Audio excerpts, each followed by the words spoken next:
नमस्कार दोस्तों। जब भी कभी स्वाधीनता संग्राम की कोई अनूठी कहानी हमारे सामने आती है तो मन जो है भीतर तक रोमांचित हो उठता है। और ये रोमांच जो है इसलिए कई बार और बढ़ भी जाता है, बीच में कभी कभी उसमें थोड़ा सा एक दुखद अध्याय भी जुड़ जाते हैं। और दुखद अध्याय ये जुड़ते हैं कि इतने सालों तक आज जब हम आज़ादी का महोत्सव मनाने जा रहे हैं और हम 75वीं वर्षगांठ के अवसर पर हम लोग पूरे देश में कुछ न कुछ अनूठा करने के पीछे दौड़े हुए हैं। इसी बीच में एक गांव का हमें ध्यान ही भूल गया था और ये ध्यान 70 वर्ष तक बिल्कुल भूला रहा। और ये गांव 70 वर्ष तक अंधेरे में रहा।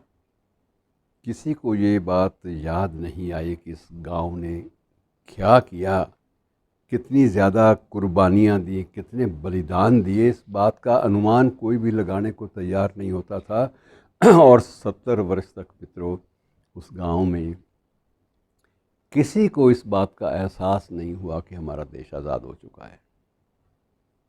जब समारोह ही ना हो, जब उस दिन को याद ना किया जाए तो कहीं ना कहीं तो बाधाएं आएंगी। और मित्रों यही हुआ कि नहीं याद आई लोगों को। और अब जब याद आई है तो उसके बाद स्वयं मुख्यमंत्री भी गए हैं, प्रशासन जागा है, लोग जागे हैं और उस गांव पर फिल्में भी बन रही हैं, वृत्त चित्र बने हैं, कॉफ़ी टेबल्स बुक भी आई हैं और उसको इतिहास में बाकायदा एक अनूठा स्थान देने का प्रयास हो रहा है।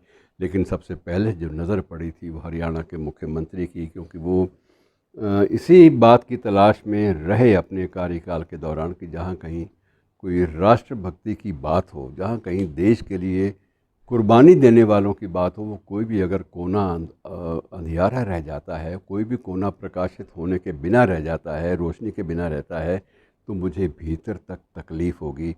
और उनकी इसी तीव्र संवेदनशीलता की वजह से ये रोनात जो था ये प्रकाश में आया। रोनात को अंग्रेज़ लोग, ब्रिटिश हुकूमत वाले लोग इसको बागियों का गांव कहा करते थे और अक्सर रोहनात तो भूल जाया करते थे और बागियों के गांव से ही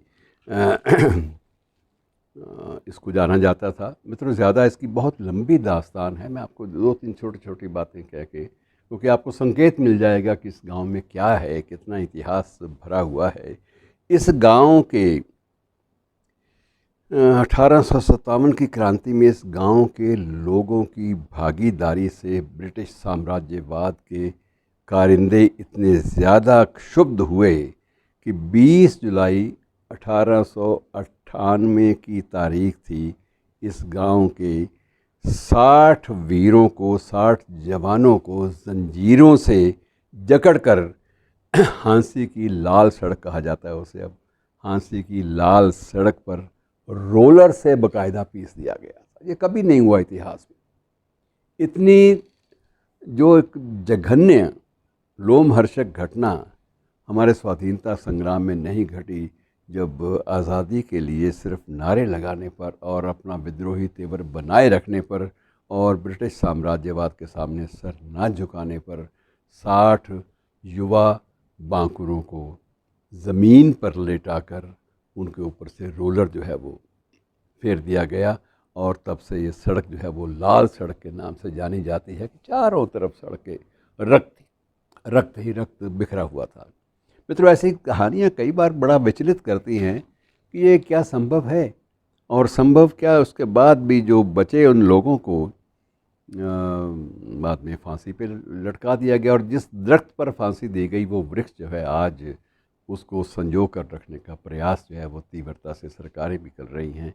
और मित्रों एक अंतिम बात जाते जाते कि इस गांव में पहली बार स्वाधीनता संग्राम का ध्वज, स्वाधीनता संग्राम के समारोह में ध्वज, राष्ट्रीय ध्वज जो है वो पहली बार कब फहराया गया था? 23 मार्च 2018 को। उससे पहले लगभग 70 साल इस गांव के बलिदान की सुध नहीं ली जा सकी। इतिहासकारों ने नहीं ली या पत्रकारिता में कोई चीज़ चूक रह गई। क्या हुआ क्या नहीं हुआ इस बहस में पढ़ने की बजाय हमें ये ज़रूर देखना पड़ेगा कि ऐसे बहुत सारे पन्ने इतिहास के हैं जो अभी तक अछूते हैं। शुक्रिया।